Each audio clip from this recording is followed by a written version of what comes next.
आता घेणार आहोत बातम्यांचा वेगवान आढावा। बघूयात महाफास्ट 100 बातम्या।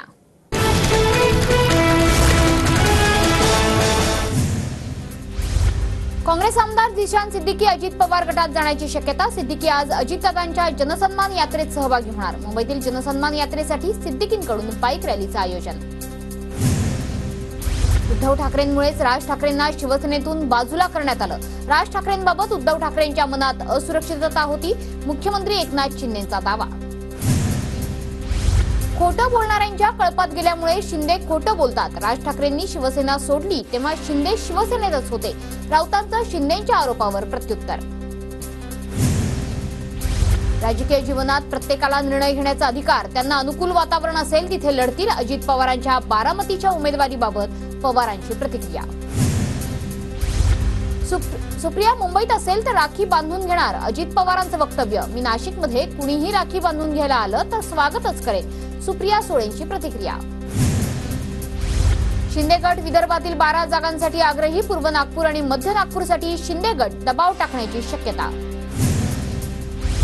हरियाणा काश्मीर सोबत महाराष्ट्राची निवडणूक घ्यायला हवी होती, सरकार निवडणुका घ्यायला तयार नसेल तर ही हुकुमशाही, संजय राऊतांची टीका।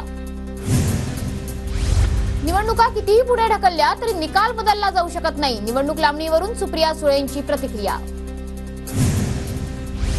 निवडणुका जवळ असतानाही मोदी महाराष्ट्रात येणं टाळतायत, परिवर्तनाच्या वाऱ्याचा अंदाज केंद्रीय नेतृत्वालाही आला असावा, शरद पवार गटाचे आमदार रोहित पवारांची टीका।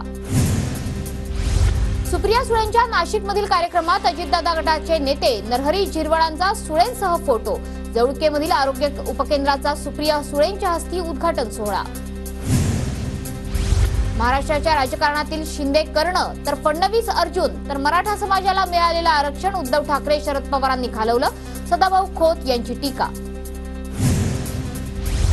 पुण्यातील 8ही विधानसभा मतदारसंघात जरांगे पाटील उमेदवार देणार असल्याचा मराठा समाजाच्या बैठकीत निर्णय। पुण्यातील इच्छुकांनी बुधवारी जरांगेंना नावं दिली जाणार, अखंड मराठा समाजाच्या बैठकीत निर्णय। सांगलीत पुन्हा एकदा खासदार विशाल पाटील आणि ठाकरे गटामध्ये वादाची ठिणगी। विशाल पाटलांचे खायचे दात वेगळे आणि दाखवायचे वेगळे, सांगलीचे ठाकरे गटाचे जिल्हा प्रमुख संजय विभूतेंची टीका।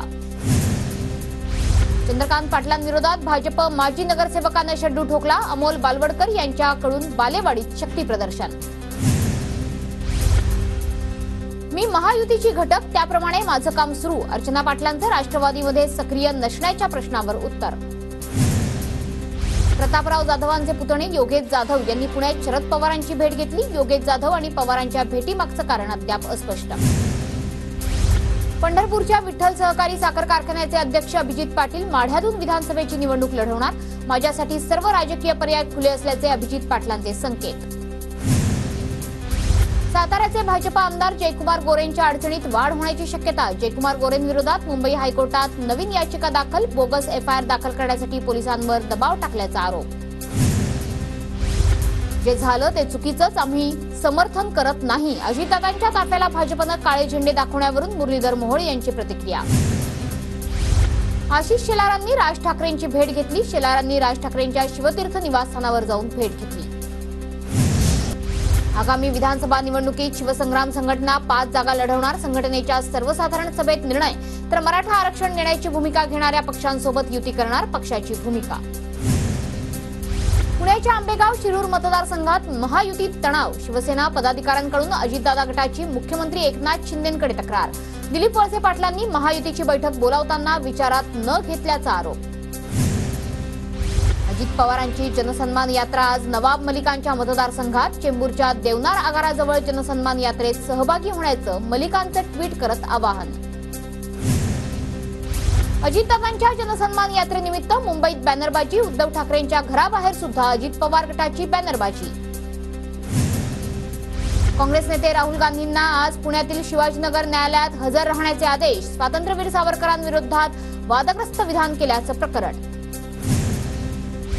पंतप्रधान नरेंद्र मोदी 25 ऑगस्टला जळगाव जिल्ह्याच्या दौऱ्यावर, राज्यस्तरीय लखपती दिदी मेळाव्याला मोदींची प्रमुख उपस्थिती असणार।